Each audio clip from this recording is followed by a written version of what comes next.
അനുരാഗ് കശ്യപിന്റെ that day after every day എന്ന ഹ്രസ്വ ചിത്രത്തിന്റെ സമ്മറിയാണ് ഞാനിന്ന് ഡിസ്കസ് ചെയ്യുന്നത്. That day after every day is a Hindi short film directed by Anurag Kashyap and written by Nitin Bharadwaj. Nitin ഭരദ്വാജിന്റെ രചനയിൽ അനുരാഗ് കശ്യപ് സംവിധാനം ചെയ്ത ഒരു ഹിന്ദി ഷോർട്ട് ഫിലിമാണ് that day of every day എന്നത്. It was released on 29th October 2013. 2013 October 29 ഈ സിനിമ റിലീസ് ചെയ്യപ്പെട്ടുള്ളത്. ദിവസവും ജോലിക്ക് പോകുന്ന 3 സ്ത്രീകൾ വഴിയിൽ വെച്ച് പുരുഷന്മാരാൽ അപമാനിതരാവുന്നു. നിരന്തരമായി അവരെ ശല്യപ്പെടുത്തുകയും അവരെ കളിയാക്കുകയും ചെയ്യുന്ന പുരുഷന്മാർക്കെതിരെ അവർ പ്രതികരിക്കാൻ തീരുമാനിക്കുന്നു. തങ്ങളെ മാനസികമായും ശാരീരികമായും പീഡിപ്പിക്കാൻ ശ്രമിക്കുന്ന പുരുഷാധിപത്യത്തിനെതിരെ സ്വയം പ്രതിരോധിക്കാൻ തീരുമാനിക്കുന്നതാണ് ഈ സിനിമയുടെ പ്രധാന ഇതിവൃത്തം എന്ന് പറയുന്നത്. It is a women-centric film that addresses the difficulties experienced by women in their everyday lives. അപ്പോൾ സ്ത്രീകൾ അവരുടെ ദൈനംദിന ജീവിതത്തിൽ അനുഭവിക്കുന്ന ബുദ്ധിമുട്ടുകളെ അഭിസംബോധന ചെയ്യുന്ന ഒരു സ്ത്രീ കേന്ദ്രീകൃത സിനിമയാണ് that day after every day എന്നത്. The short film shows how the women in the movie are rising to the demands of the time and eventually take charge of their life. അപ്പോൾ സ്ത്രീകൾ നേരിടുന്ന പ്രശ്നങ്ങൾ, പ്രത്യേകിച്ചും സാമ്പ്രദായിക രീതിയിൽ വീട്ടിൽ മാത്രം തളച്ചിടുന്ന സ്ത്രീകളിൽ നിന്ന് മാറിയിട്ട് വീട്ടിലെ ജോലിയും കൂടാതെ ജോലി ചെയ്യാനായിട്ട് പുറത്തേക്ക് പോകുന്ന ഈ സ്ത്രീ കഥാപാത്രങ്ങൾ കാലഘട്ടത്തിനനുസരിച്ച് ഉയർച്ചകൾ കാണാൻ പറ്റുന്നുണ്ട്. അവരുടെ ജീവിതത്തിൽ ഒരുപാട് ചുമതലകൾ അവർ ഏറ്റെടുക്കുന്നുണ്ട്. വീട്ടിലെ ജോലിയും പുറമേ ജോലി ചെയ്യാൻ പോകുന്ന ഉത്തരവാദിത്തം അവർ ഏറ്റെടുക്കുന്ന ഈ കഥാപാത്രങ്ങളെയാണ് നമുക്കിതിനകത്ത് കാണാൻ പറ്റുന്നത്. The script revolves around 3 women. ഈ കഥ പ്രധാനമായിട്ട് 3 സ്ത്രീകളെ ചുറ്റിപ്പറ്റിയാണ് മുന്നോട്ട് പോകുന്നത്. who decide to leave the imagined protection of the roof above their head, which one calls home. അപ്പോൾ ഈ 3 സ്ത്രീകളെ ചുറ്റിപ്പറ്റിയിട്ടാണ് ഈ കഥ വികസിക്കുന്നത്, നമ്മൾ ഓൾറെഡി പറഞ്ഞു. അപ്പോൾ അവർ വീടെന്ന് പറയുന്ന ആ ഒരു മേൽക്കൂര അത് സാധാരണ ഒരു സംരക്ഷണം നൽകണം. പക്ഷേ ഇവിടെ ഒരു സാങ്കല്പികമായ സംരക്ഷണം മാത്രം. കാരണം വീട്ടിനകത്തും സ്ത്രീ എന്നുള്ള രീതിയിൽ ഒരുപാട് അവഗണനകൾ അവർ അനുഭവിക്കുന്നുണ്ട്. ആ ഭർത്താവിൻ്റെ കയ്യിൽ നിന്നായിക്കോട്ടെ, അമ്മായിമ്മയുടെ കയ്യിൽ നിന്നായിക്കോട്ടെ, പല രീതിയിലുള്ള പ്രശ്നങ്ങൾ വീട്ടിൽ നിന്ന് അവർ ഇത്തരത്തിൽ അനുഭവിക്കുന്നതുകൊണ്ട് തന്നെ വീടെന്ന് പറയുന്നത് ഒരു സാങ്കല്പികമായിട്ടുള്ള സംരക്ഷണം മാത്രമാണ് പറയുന്നത്. അവിടെ നിന്ന് അവർ പുറത്തേക്ക് ഇറങ്ങുകയാണ്. The deep-rooted misogyny takes the form of overprotective husbands and mother-in-laws inside the houses. അപ്പോൾ ഈ സിനിമയിൽ കാണാൻ പറ്റുന്ന സ്ത്രീവിരുദ്ധതയാണ്. അതും ആഴത്തിൽ വേരൂന്നിയ സ്ത്രീവിരുദ്ധത നമുക്ക് കാണാൻ പറ്റുന്ന പറയാണ്. കാരണം വീടുകളിൽ അവരെ ഏറ്റവും കൂടുതൽ അമിതമായിട്ട് സംരക്ഷിക്കപ്പെടുകയാണ്. ഭർത്താക്കന്മാരായിക്കോട്ടെ, അമ്മായിമാരായിക്കോട്ടെ, അവരെ എപ്പോഴും പ്രൊട്ടക്റ്റീവായിട്ട് നിർത്തുന്ന സമയത്ത് തന്നെ അത് സ്ത്രീകൾ അങ്ങനെ പിറകിലാണ്, സ്ത്രീകൾ എപ്പോഴും സെക്കൻഡ് ജെൻഡറാണ്, അല്ലെങ്കിൽ സ്ത്രീകളെ കൊണ്ട് കഴിയില്ല എന്നുള്ള രീതിയിൽ അവരെ എപ്പോഴും ഇങ്ങനെ അമിതമായിട്ട് സംരക്ഷിക്കുന്ന സമയത്ത് തന്നെ നമുക്ക് കാണാൻ പറ്റും. അതൊരു തരത്തിലെ സ്ത്രീവിരുദ്ധതയാണ് നമുക്ക് പറയാം.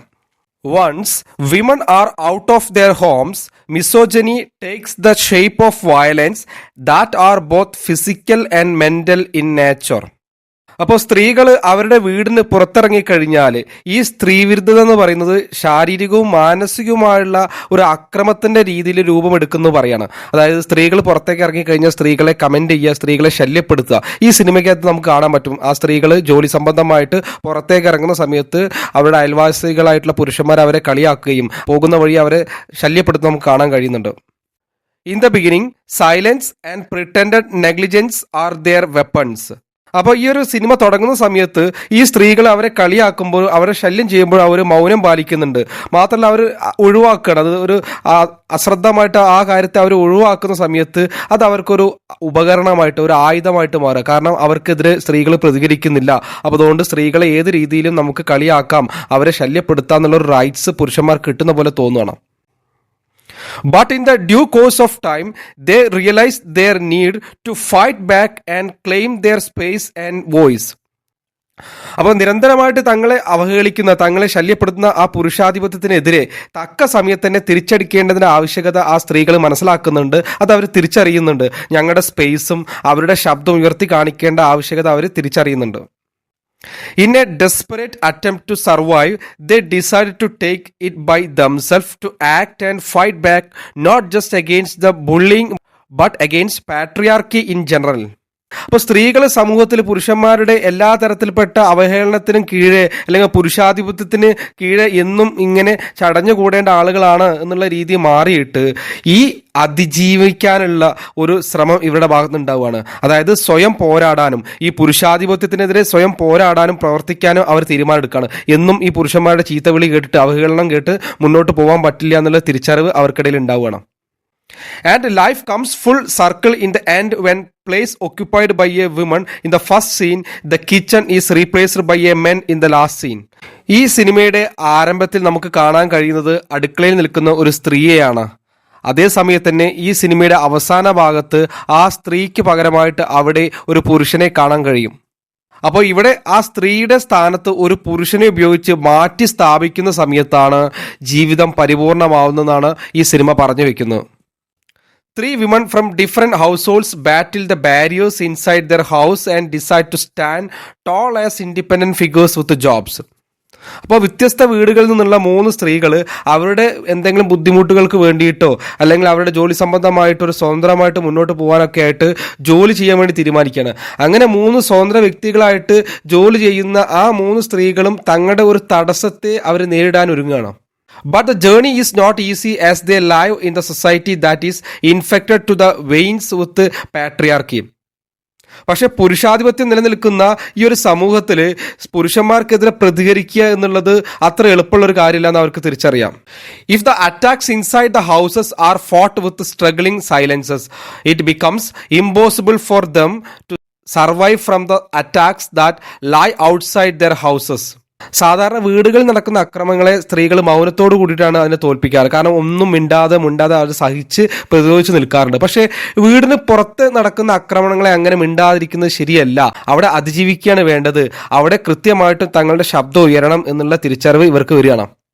Starting from malignant stares from men around them, the struggles get very real and intimate as there are attempts to physically molest them on the road. അപ്പോൾ ഈ ഒരു ഷോർട്ട് ഫിലിമിൽ നമുക്ക് കാണാൻ പറ്റുന്നത് ചുറ്റുമുള്ള പുരുഷന്മാരിൽ നിന്നുള്ള മാരകമായിട്ടുള്ള നോട്ടങ്ങൾ, ആഭാസപരമായിട്ടുള്ള വർത്തമാനങ്ങൾ, റോഡിൽ വെച്ച് അവരെ ശാരീരികമായിട്ട് പീഡിപ്പിക്കാൻ ശ്രമിക്കുന്ന കാര്യങ്ങൾ, ഇതൊക്കെ നമുക്ക് ഈ അവരുടെ സൊസൈറ്റിയിൽ നടക്കുന്നതായിട്ട് നമുക്ക് കാണാൻ പറ്റുന്നുണ്ട്. Boundaries are long forgotten for the women in the movie as they are continuously stalked through real and virtual eyes. അപ്പോൾ ഇവിടെ നമുക്ക് കാണാൻ പറ്റുന്ന സ്ത്രീകളുടെ അതിർവരമ്പുകളാണ്. അതിങ്ങനെ പരന്ന് കിടക്കുന്നതാണ്. കാരണം അവർ സ്ത്രീകൾ എന്ന് പറഞ്ഞു കഴിഞ്ഞാൽ ഇത്ര ചെയ്യാൻ പാടുള്ളൂ, ഇങ്ങനെയൊക്കെ പെരുമാറാൻ പാടുള്ളൂ എന്നുള്ള കൃത്യമായിട്ടുള്ള അതിർവരമ്പുകളുണ്ട്. ഇവിടെ നമുക്ക് അത്തരം അതിർവരമ്പുകൾ കാണാൻ കഴിയില്ല എന്നാണ് പറയുന്നത്. Independence comes at a cost and they are not free from the clutches of patriarchy even inside their working space. അപ്പോൾ സാധാരണ പുരുഷന്മാർ ഉപദ്രവിക്കാൻ വരുന്ന സമയത്ത് സ്ത്രീകൾ തല താഴ്ത്തി നിൽക്കുകയെ അല്ലെങ്കിൽ സ്ത്രീകളൊന്നും ചെയ്യാതിരിക്കുന്ന സമയത്ത് മാറിയിട്ട് തങ്ങൾക്ക് സ്വാതന്ത്ര്യം വേണമെന്നും സ്ത്രീകൾ എന്ന് പറയുന്നത് പുരുഷന്മാരുടെ കൂടെ നിൽക്കേണ്ടവരാണെന്നും ഈ പുരുഷാധിപത്യ സമൂഹത്തിൽ സ്ത്രീകൾ എന്ന് പറയുന്നത് വീടിനകത്തും ജോലി സ്ഥലത്തും ചുറ്റുപാടിലും സമൂഹത്തിൽ എല്ലായിടത്തും നിരന്തരമായിട്ട് പീഡിപ്പിക്കപ്പെടുന്നുണ്ടെന്നും അവഹേളിക്കപ്പെടുന്നുള്ള തിരിച്ചറിവ് സ്ത്രീകൾക്കുണ്ട് എന്നുള്ളതാണ്. അതുകൊണ്ട് തന്നെ സ്ത്രീകൾ എന്ന് പറയുന്നത് പുരുഷന്മാരുടെ ഈ സ്വേച്ഛാധിപത്യപരമായിട്ടുള്ള, പ്രത്യേകിച്ച് പുരുഷാധിപത്യപരമായിട്ടുള്ള ഈ സൊസൈറ്റിയിൽ, ഈ മെയിൽ ഡോമിനേറ്റഡ് സൊസൈറ്റിയിൽ അവർക്ക് ഈക്വൽ സ്റ്റാറ്റസ് ഉണ്ടെന്ന് ഈ ഒരു സിനിമ നമുക്ക് കാണിച്ചു തരികയാണ്. They are stared at and judged for their choice to move outside their houses and to earn money on their own. സാധാരണ വീട്ടിലെ ജോലി എടുത്തിട്ട് പുരുഷന്റെ ആ ഒരു സമ്പത്ത് കൊണ്ട് മുന്നോട്ട് പോകുക എന്നുള്ള രീതിയിൽ നിന്ന് മാറിയിട്ട് സ്ത്രീകൾ സ്വന്തമായിട്ട് ജോലി കണ്ടെത്തുകയും ജോലിക്ക് പോവുകയും എക്കണോമിക്കലി സ്വതന്ത്രമാവുകയും ചെയ്യുന്ന ഈ ഒരു കാലഘട്ടത്തിൽ ഈ സ്ത്രീകളും ഇവിടെ ഒരു ജോലി ചെയ്യാൻ പോവുകയും അതുവഴി അവർ സ്വന്തമായിട്ട് ഒരു സ്വാതന്ത്ര്യം അനുഭവിക്കുകയും ചെയ്യുന്നുണ്ട്. The struggles get to the zenith that the women decide to brave against the odds as a sisterhood. ഇവിടെ നമുക്ക് കാണാൻ പറ്റുന്നത് ഈ സ്ത്രീകൾ പലതരത്തിലുള്ള അവഹേളനങ്ങൾ അനുഭവിച്ച് അതിന്റെ ഏറ്റവും പീക്കിൽ എത്തിയ സമയത്ത് അവർ അവസാനം ഒരു തീരുമാനം എടുക്കുകയാണ്. ഈ ഒരു പുരുഷാധിപത്യത്തിനെതിരെ പ്രതികരിക്കണം എന്ന് അവർ തീരുമാനം എടുക്കുകയാണ്. With the help of one whom they called Didi, the muster courage and strength to hit evil in the eye. അപ്പോൾ അവർ ഈ 3 സ്ത്രീകളും കൂടിയിട്ട് അവർ ധൈര്യം സംഭരിച്ചുകൊണ്ട് അവർ സഹായത്തിനായിട്ട് ദീദി എന്ന് പറഞ്ഞൊരു സ്ത്രീയെ വിളിച്ചിട്ട് അവരുടെ സഹായത്തോട് കൂടിയിട്ട് അവർ ഈ പുരുഷാധിപത്യത്തിനെതിരെ, പ്രത്യേകിച്ചും അവരെ ശല്യം ചെയ്യുന്ന ആ സൊസൈറ്റിയിലെ ഈവിൾസ് ആയിട്ടുള്ള ആ പുരുഷന്മാർക്കെതിരെ പ്രതികരിക്കാൻ ഇറങ്ങി പുറപ്പെടുകയാണ്. They take basic lessons of martial arts and in act of survival charge against the men who intrude into their spaces. അതായത് തങ്ങളുടെ ഇടങ്ങളിലേക്ക് നുഴഞ്ഞു കയറി വന്ന പുരുഷന്മാരെ തകർക്കാൻ വേണ്ടിയിട്ട് അവര് മാർഷൽ ആർട്സ്, ആയോധന കലകളുടെ ബാലപാഠങ്ങൾ പഠിക്കുകയാണ്. The men's come to the sisterhood. അപ്പോൾ ഈ സ്ത്രീകളുടെ കൃത്യമായിട്ടുള്ള ആക്രമണത്തിന് മുന്നിൽ ആ പുരുഷന്മാര് തോൽക്കുകയും അവർ പകച്ചു പോവുകയും ചെയ്യുകയാണ്. This sends a message far and wide to the men in their houses and shows them their places. വീടുകളിൽ കാണാൻ പറ്റുന്നത് അവരുടെ ഭർത്താക്കന്മാർ ഈ സ്ത്രീകളുടെ സ്ഥലത്ത് അടുക്കളയിൽ കയറി നിന്നിട്ട് അവരുടെ ഡ്യൂട്ടി ചെയ്യുന്നതാണ്. അതായത് പുരുഷന്മാർക്ക് കീഴിൽ അടിമപ്പെട്ട് ജീവിക്കേണ്ടവരല്ല സ്ത്രീകൾ. പുരുഷന്മാരെ പോലെ തന്നെ ഈക്വൽ റൈറ്റ്സ് കിട്ടേണ്ടവർ തന്നെയാണ് സ്ത്രീകൾ. പുരുഷനും സ്ത്രീയും എന്ന് പറയുന്നത് രണ്ട് ലിംഗങ്ങളാണ്, പക്ഷേ ഒരേ സ്റ്റാറ്റസ് ആണെന്ന് തെളിയിക്കുന്ന, സ്ത്രീകൾ സമൂഹത്തിൽ നേരിടുന്ന പ്രശ്നങ്ങൾ കൃത്യമായിട്ട് വരച്ചു കാണിക്കുകയും അതിനെതിരെ പോരാടാനായിട്ട് സ്ത്രീകളെ ആഹ്വാനം ചെയ്യുന്ന ഒരു ഷോർട്ട് ഫിലിമാണ് that day after every day എന്നത്.